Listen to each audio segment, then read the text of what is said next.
We hear more and more lately about our serious environmental problems and our chronic economic problems: low wages, high taxes, high unemployment, diminishing benefits, small business and home real estate losses, and generally how hard it is to regulate the US economy.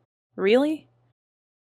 Our economy is only hard to regulate because it is rigged in favor of the very wealthy. This is not on accident. The system works against just about everyone else, and it most always has. Does anyone not know that most of our laws, financial regulations, and tax policies overwhelmingly favor the wealthy? They own and use the most natural and human resources because they can pay for it. Mansions, expensive cars, jets, lavish summer estates, servants, multi-million-dollar weddings and vacations, while most Americans live paycheck to paycheck.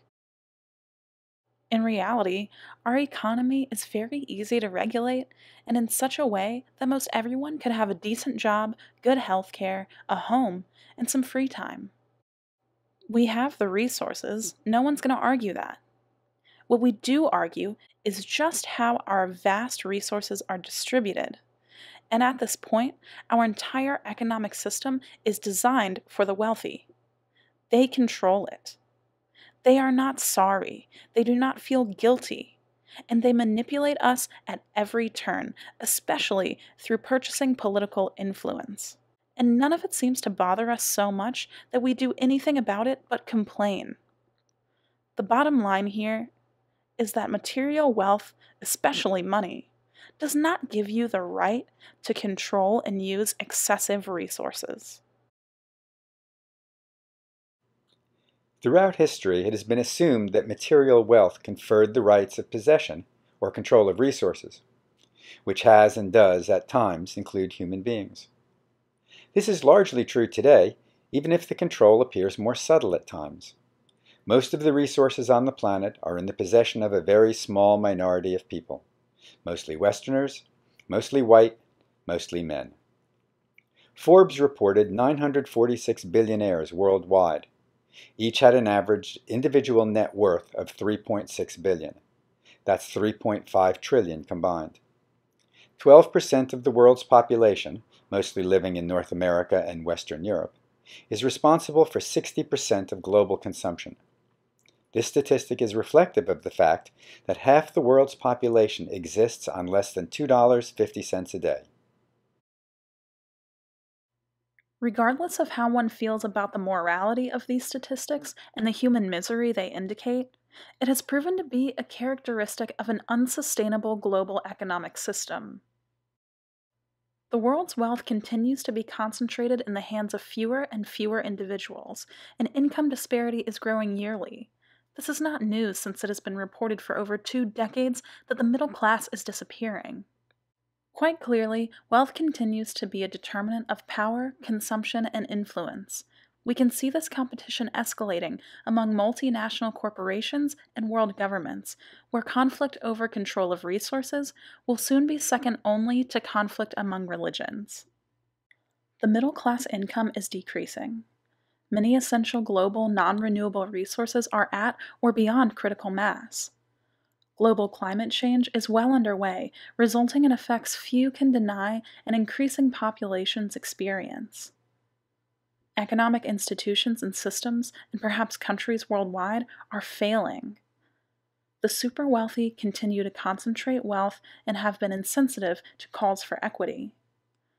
Consumption among all socioeconomic classes is increasing, and finally, conflict and social unrest are increasing worldwide. Even beyond the super wealthy, affluent populations in wealthy countries consume far more than their share. The United States, home to less than 5% of the global population, yearly consumes nearly 25% of the world's fossil fuel resources, 25% of the coal, 26% of the oil, and 27% of the natural gas. Over the last century, raw food material consumption rose 5.1 times more than our population. Total U.S. fuel and material consumption rose 57% from 1970 to 2000, which was 51% higher than the European average. Raw material resource use in the United States increased by more than 1/3 from 1992 to 2001. According to the National Association of Home Builders, the average new home size in the United States rose from 1,400 square feet in 1970 to 2,700 square feet in 2009. Continued resource consumption and energy use in Western countries are far overreaching our desire for socially desirable goods and services, and the overuse of non renewable resources is resulting in dramatic environmental impacts, including climate change, pollution, altered biochemical cycles, and reduced biodiversity. The U.S. primary energy consumption increased from 40 quadrillion BTU in 1950 to 100 quadrillion BTU in 2001. In order for us to support the projected 9 billion global population in 2050 at the current U.S. lifestyle standards would require about 268 terawatts, 16 times the current global energy use.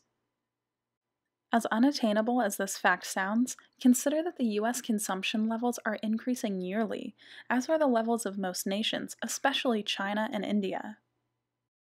As well, we have failed to recognize the complications of population growth being exponential, so predicted resource consumption over the next 40 years may well be greater than we might now imagine.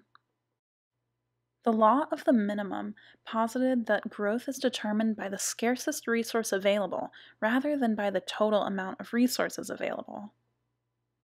We can only manufacture products based on the availability of the scarcest component.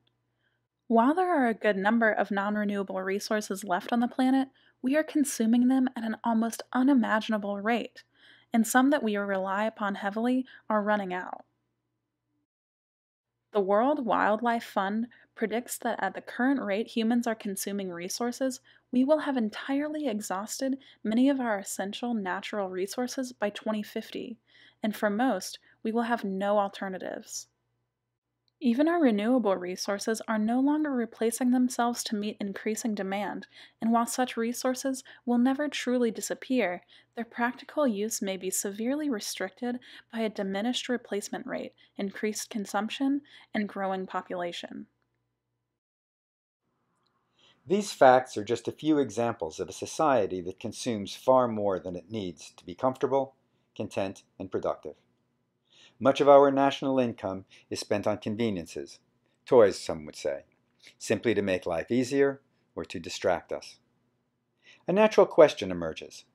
Why do we consume so much when it appears to make us no happier? And further, is it ethical to consume as much as we do simply because we have the financial resources? Perhaps 20 or 30 years ago we could claim we had not educated ourselves fully, or that the data on these issues were simply not available. This is no longer the case. Being rich or powerful does not confer the right to consume unlimited energy or materials, or to create misery. Still, this is, in one perspective, not only a moral issue, but a practical one. How we have been living up to this time in history is simply not sustainable, for the global poor, and increasingly for all others.